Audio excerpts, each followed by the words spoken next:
Hoy, en el teórico número 3, vamos a analizar la reproductiva de las angiospermas. Vamos a analizar flor, inflorescencia y sexualidad de las plantas. Recordemos que hemos estudiado hasta el momento los estadios vegetativos de las plantas dentro del ciclo de vida en el ambiente en el que se desarrollan estas.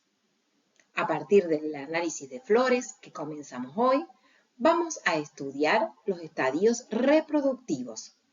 Continuaremos luego con el estudio de frutos y más tarde semillas.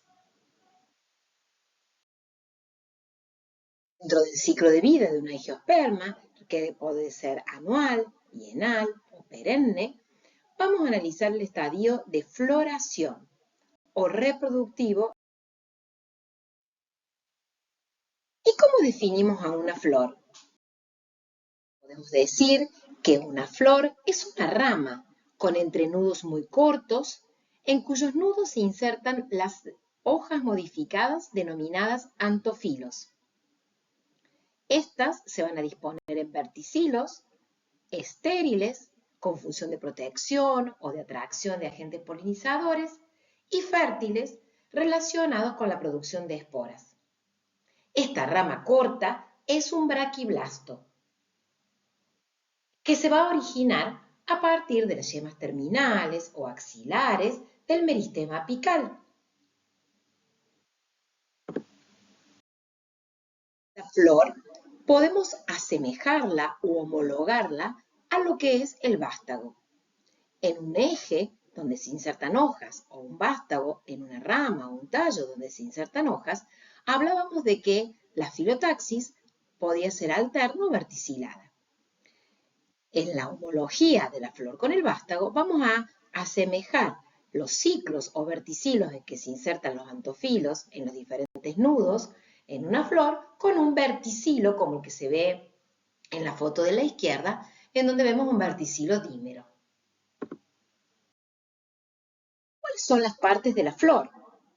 Cuando nosotros observamos una flor completa, vamos a ver que en su receptáculo se van a empezar a insertar en ese tallo corto, primero el cáliz, verticilo conformado por sépalos, luego la corola, integrada por pétalos, el androceo, constituido por estambres, y el gineceo, formado por carpelos.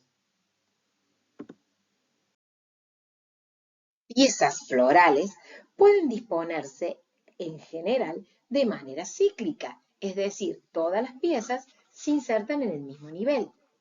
Sin embargo, en algunos casos podemos encontrar que esa disposición es espiralada porque cada pieza se dispone un poquito por encima de la inserción de la contigua, de tal manera que forman una espiral. Bien, es importante tener en cuenta que en nuestras flores podemos observar distintos números de ciclos o verticilos y distintos números de piezas en cada uno de esos verticilos. Así podemos encontrar flores tetracíclicas con 4 ciclos, cáliz, corola, gineceo y androceo, y formado por 5 piezas. En ese caso hablaremos de ciclos pentámeros o verticilos pentámeros. Podemos encontrar flores tetracíclicas, trímeras, pentacíclicas, tetrámeras o cualquiera de sus combinaciones.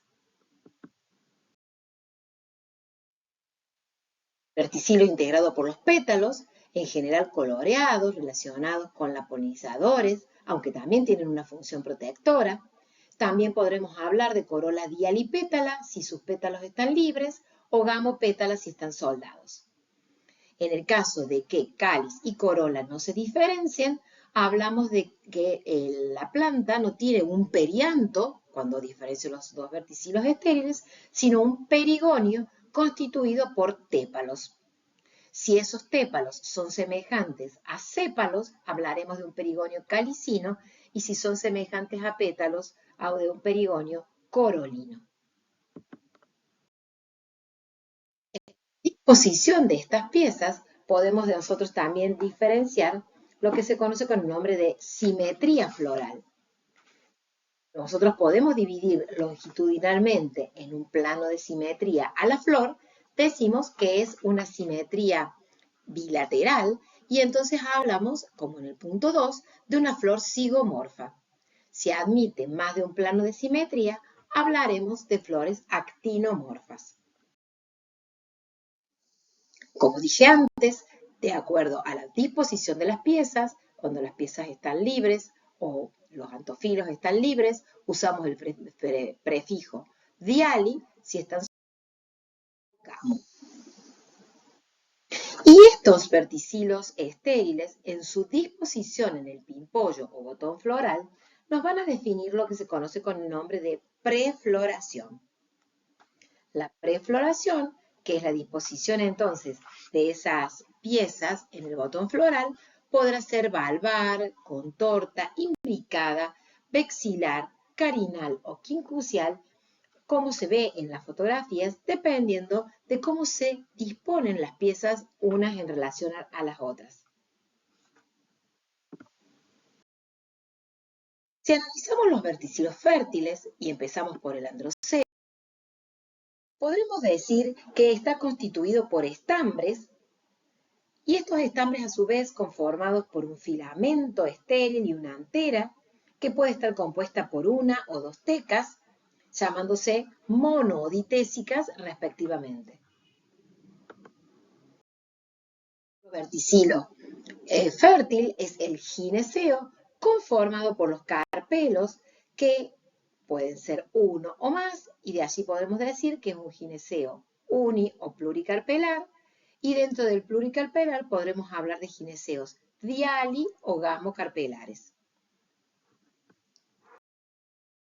La particularidad del gineceo es que en muchos casos el gineceo unicarpelar o pluricarpelar gamocarpelar pueden formar una estructura denominada pistilo, como vemos en las fotos, donde diferenciaremos un ovario, un estilo y un estigma en la parte superior de esa estructura.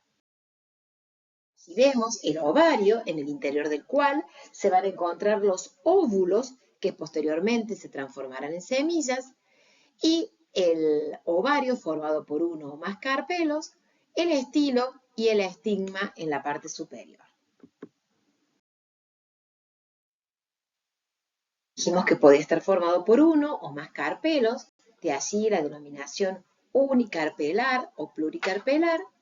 Cuando tenemos gineceos unicarpelares o pluricarpelares dialecarpelares, la placentación, es decir, la disposición de los óvulos en placentas dentro del ovario, puede ser marginal cuando tenemos un solo carpelo y muchos óvulos.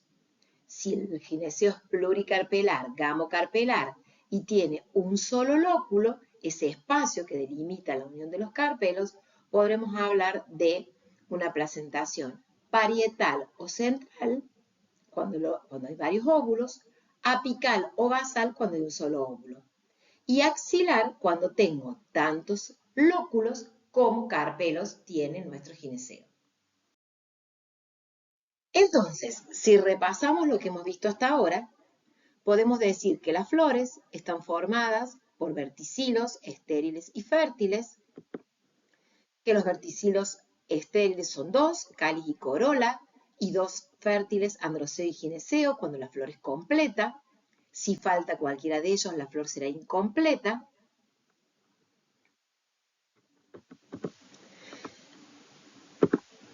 Podemos hablar de que las piezas pueden estar libres o separadas y entonces hablaremos con prefijos diali o gamo para todos los verticilos, excepto para el androceo.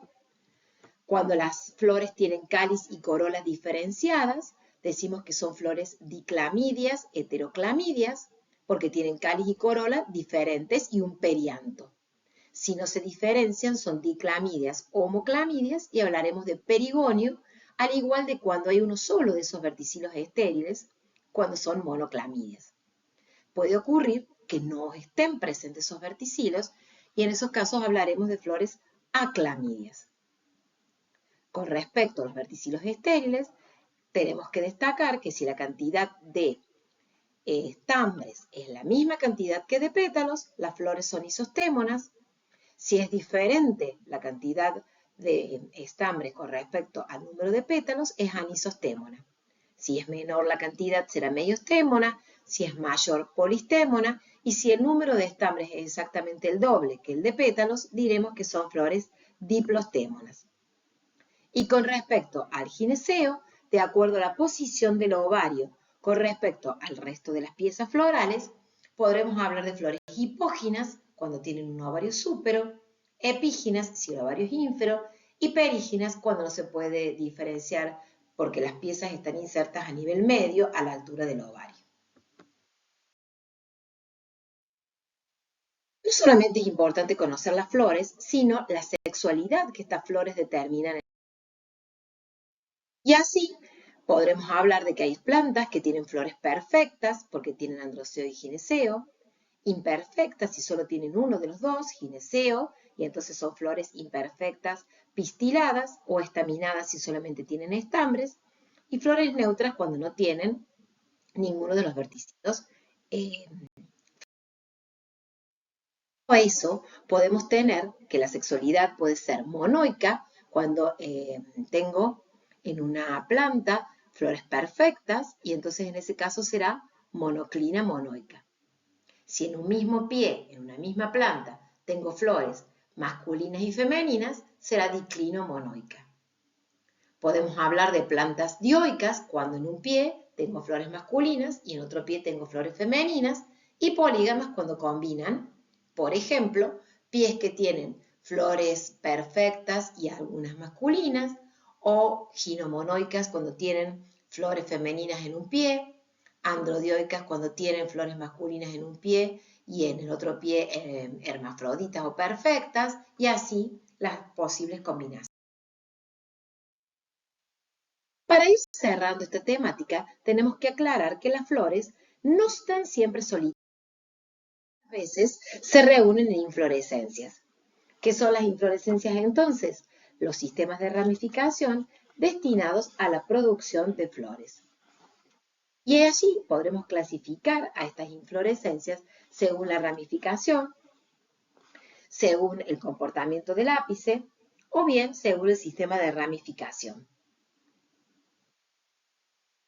La inflorescencia está sostenida por un pedúnculo al que le sigue un egiorraquis donde se insertan las flores, las cuales pueden ser sésiles o pedunculadas. Y muchas veces esas flores están protegidas por brácteas.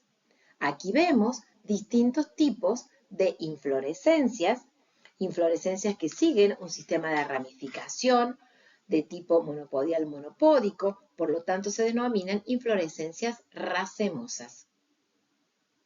Vemos como ejemplos racimos que tienen pedúnculo, espigas donde las flores se insertan sobre el eje sin pedúnculo, amentos como racimos pero péndulos, umbelas, flores que tienen sus raquis de diferente largo, corimbo cuando todos tienen, todos los raquis también tienen diferente largo pero se insertan en el mismo nivel, espádice, capítulos, entre otros.